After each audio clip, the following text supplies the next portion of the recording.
Hey, hey, hey! Welcome back and welcome if you're new here. I'm SHAKERA, your hostess with the mostest, and I'm so happy that you decided to join me. So, guys, I have been resonating and I had went into deep research because y'all ever heard of the term birds of a feather flock together? Well, normally when you heard that, it was like a negative connotation to it, but where I live, there are a lot of birds that migrate and join together at the stoplight and they're like on the power line. It's just so magical. It's like, wow, look at all these birds flocking together. So, y'all, I'm the type of person like I was the kid who was asking the why questions or why we got to do this or why is that way or what is this and what is that. So, that's how my mind works. So, I'm always like, curiosity is good. Never stop being curious. Never stop asking questions. Even when you're reading your Bible, y'all, this is the living word of God. It is supposed to speak to you. Ask questions, seek. The Lord says, ask and you shall receive, seek and you shall find. So I was like, I'm going to find out why birds flock together. I want to know the meaning behind it. And of course, y'all know something spiritual came up out of it. So today I have a powerful message for you guys. And the title is Why Christians Should Walk in Unity. I'm going to share 4 powerful lessons from birds in flying. Okay, in flight. The first thing I found out from my research is they fly together for protection from predators. Flying together helps protect birds from predators by making it harder for a predator to single out one bird. The collective movement can confuse or overwhelm predators. So I was like, that's good because unity, you say together, okay? Y'all know, like, you got siblings and it's like, oh, you coming for my brother, my sister, or you got to come for all of us, some of us, BC, before Christ. If you go to your Bibles in Ecclesiastes 4:9-12, we're going to read into it, okay?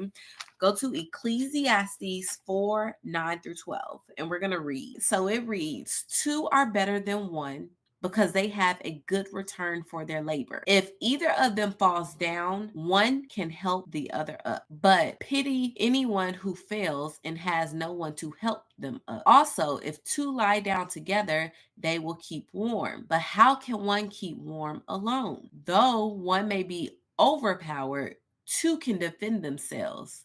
A cord of 3 strands is not quickly broken. Listen, I was like, that is so good. Just as birds flock together, Christians are stronger together. We are stronger when we stand in unity. So cooperating with others has advantages. And I know we live in a world, in a society where it's like self-made. I did it on my own. I don't need nobody. No, that is not kingdom. That is worldly. Life is designed for companionship, not isolation. And it's designed for intimacy and not loneliness. The Lord did not create us to be lonely. If you go back to the very beginning, after he created each day and after he created man and he created Adam, he said it is not good for man to be alone. So he created woman from Adam, from his rib. We are created for intimacy, for companionship, for community.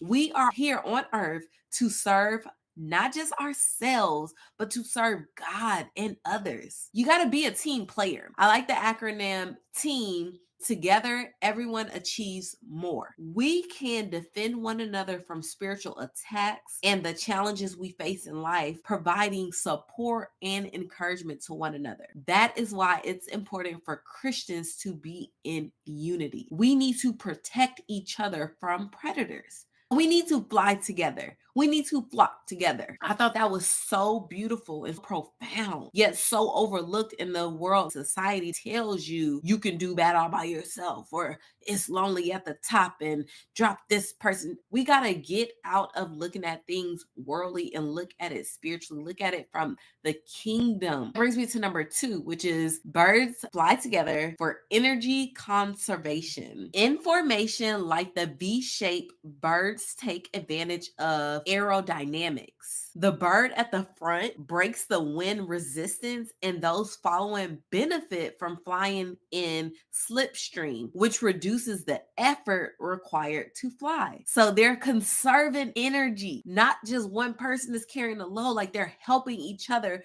And that's why you see like birds fly together in like the V shape, like this. I was like, away. So you know I had to get scripture for it. We're going to go to Galatians 6:2 now. Carry each other's burdens, and in this way you will fulfill the law of Christ. The Bible says that we are to carry each other's burdens. Like birds flying in formation to conserve energy, we as Christians are called to share each other's burdens. By working together and helping one another, we reduce the individual strain, allowing us to preserve in our spiritual journey without burning out, because burnout is real. When you're pressing forward, trying to do it on your own, you burn out quicker. So we shouldn't think we are totally independent. We shouldn't think that we are self-made and that we don't need help from others, or that we are excused from helping others because we're too important or we're too high and mighty. The Lord has called us to carry each other's burdens. So what it looks like in one season may look different in another season. When one person is down, the other person may be up, and you're pulling that sister or brother in Christ up. So energy conservation, that is so big, so key compared to the world. The world tells you relationships need to be 50-50 and all of this nonsense, when that's not the case. Because if you're only counting on 50-50, then what if that person is sick or not feeling well and they only 20% and bringing that? What, you only gonna bring 50 and not the other 80? Like, that doesn't even make sense. So we need to, again, shift our perspectives and have a kingdom view of things. We are to carry each other's burdens. And it's not to say that we're going to do things for people like baby them. We want to carry their burdens by encouraging them, offering support, offering help in areas that they need it, meaning that the other person and yourself, if you are the one that needs to your burdens to be helped carry, like, everybody still has a role to play. Number 3 is navigation and communication. Flying in groups allows birds to communicate and coordinate their movements, especially during long migrations. They can signal changes in direction or speed and help maintain a cohesive flight pattern. So while they're navigating and they're flying, they're also communicating. So now we're going to go to Colossians 3:16. It reads, "Let the message of Christ dwell among you richly as you teach and admonish one another with all wisdom through psalms, hymns, and songs from the Spirit, singing to God with gratitude in your hearts." We as Christians are called to guide and instruct one another in the faith by sharing our wisdom, our stories, our testimonies, and walking in the Spirit. When you walk in the Spirit, we're able to help each other stay on the path that leads to Christ. Navigation and communication is so important. Communication is key, but you also have to learn how to effectively communicate. So good. Is this not good to y'all? Come on. This is like where your mind should be shifting. The point of this is to get you to shift and look at things from a different perspective so that you can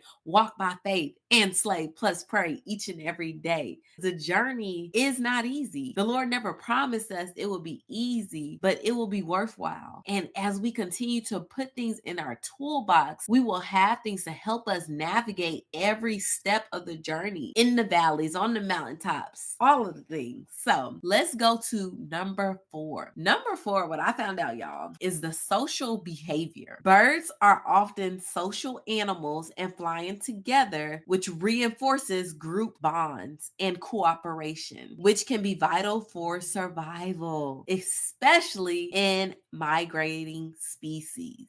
So now we're going to go to Hebrews 10:24-25. And let us consider how we may spur one another on toward love and good deeds, not giving up meeting together as some are in the habit of doing, but encouraging one another, and all the more as you see the day approaching. As Christians, we are encouraged to fellowship, to build relationships, and inspire one another in love and good works. By staying connected, we fulfill the calling to live in community and glorify God together. We are called to gather together to learn from each other, to refresh our faith and strengthen one another in the Lord. Christ's return is near, y'all, and we will face many spiritual struggles and perhaps severe persecution. Persecution is a part of your faith journey, but difficulties, disillusionment, or busyness should never excuse us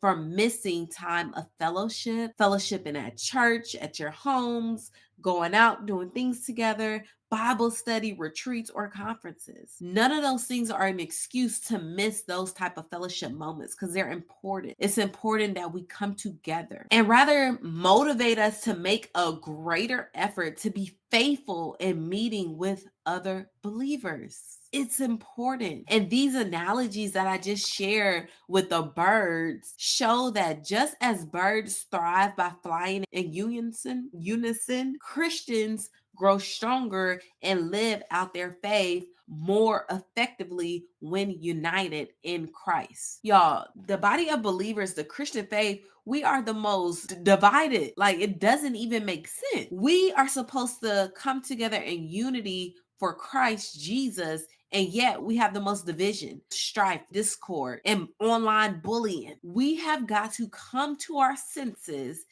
and restructure the way we've been thinking, doing, or behaving. And not all of us, because there's some of us who are on this path and trying to press forward and do things the kingdom way. But there are some people who call themselves Christians or believers or call themselves representing Jesus Christ online, and here you are tearing down another brother or sister. That's not okay. Creating platforms that tear down another person is sad. That's a very ugly thing. We have to take a step back. You may not agree with everything everybody does and says, but that never gives you the right to cause division, discord, or frustration amongst Christians.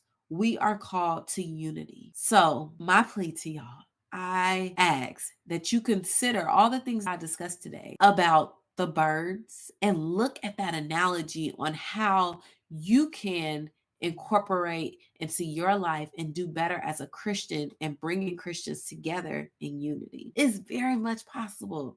There's so many sisters and brothers in Christ that are waiting to come in unity with you. But a lot of times we got to fix our heart posture so that you can receive that, so that you can receive the love that's available to you. Some of us have been so broken and so hurt by others that we've closed off ourselves and our heart and our minds to even being open to receiving healthy love or healthy accountability. You think somebody is always after you or trying to get you or just craziness. So it takes therapy and Jesus for sure. Do the work. We're all on a journey. We're all on different paces of the journey, but we're all required to do our part. So I encourage you to do your part. What is the one out of those 4 things that I shared that you can implement within the next 24 hours? Leave it in the comments. Talk to me. I would love to hear what you're working on. And now we're going to say our affirmation, because y'all know I love affirmations. Put that declaration over your life. Repeat after me. You can type it in the comments, however you want to do it. Here's our affirmation. I am committed to uniting with Christians on this spiritual journey so that I may give and receive encouragement and correction, because I desire to live a life that honors Jesus Christ. That's the affirmation. Write it down, put it in your journal, put it on your mirror, put it on an index card, repeat it until you believe it. Walk that thing out. We don't walk by faith for no reason. There's action behind it. Your faith has to be active. I believe in us, and I believe that Christians can come together in unity. I'm hopeful that it's going to happen soon. It's going to continue to happen because it's already happening. Hence the community that the Lord has blessed me with, the ministry here that He's blessed me with. I am SHAKERA TV. There's a home for you with us. If you are here for the very first time and you're not subscribed, please click that subscribe button before you head out. We would love to have you be a part of the family. Put your post notification bell on so you can be notified every time I post a video or go live. And then also listen to Identify You with SHAKERA on your podcast platforms, Apple Podcasts or Spotify, and make sure you leave a review. That really helps us and that really pushes out the message to other people as well. If you're looking for a safe space to connect with other women, other believers who are on this journey, who are growing and glowing, Faith Slayer U is a place for you. We would love to have you. So, as always, y'all already know what we do over here. Make sure you walk by faith and slay, plus pray each and every day, because God, He will make a way. I love y'all so much. I'm so grateful for each and every one of you for tuning in today. See y'all next time. Bye.